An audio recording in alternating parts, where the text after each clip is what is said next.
When did you start thinking about the new F-150? We started more or less as soon as the previous car had first turned the wheel. So I'm talking about late January of last year. We basically analyzed the new regulations, which are quite significant for this year, and we put together the first development plan for the wind tunnel to investigate the major changes of the regulations, but also the first mechanical studies of a few subcomponents and subsystems of the vehicle in order to try to get an early start on some of these important changes. What were the main challenges of this project? The 2011 year has quite a few new challenges that are probably more above average in terms of difficulty compared to previous years. If I take them in sequence, the reintroduction of the KERS is a major challenge. We learned a lot from the KERS 2 years ago. So the installation this year obviously builds on that knowledge, but is quite different. So that is quite a major mechanical project. And then there's the movable rear wing that is new to Formula One this year. So we had to study both the mechanical system for its activation, but also the aerodynamics of it in order to minimize the drag on the straight, but to not compromise the performance in cornering.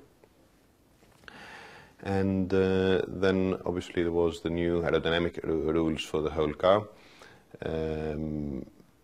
The double diffuser has been eliminated, so we had to work hard to recover that performance of the missing double diffuser.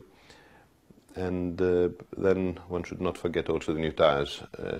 When a car has new tires, the characteristics of those tires change quite a lot, and therefore we need to do a lot of simulations and a lot of initial studies to see how those tires affect the suspension design and also the aerodynamic characteristics of the car. And what are the most innovative characteristics? As we see the car in today's launch, there's already quite a few innovations. I won't get into all of them. For example, I would mention the rear suspension as one of them, and the system for the rear wing adjustment as another. But there's quite a few other things under the skin which I would prefer not to get into more detail. For the first race, we should also note that there's going to be a lot more changes to the car in terms of its aerodynamic configuration.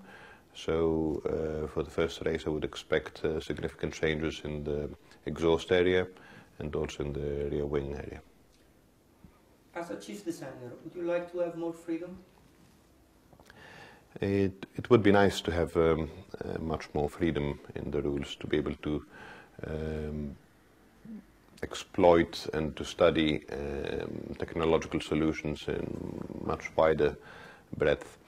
There's a good reason, of course, there's rules. If rules did not exist, the performance of the cars would be absolutely unmanageable, and I think also the cost of Formula One would be even higher than what it is now. So there's very good reason for which there are restrictions, but nonetheless it would be a nice dream to have fewer restrictions.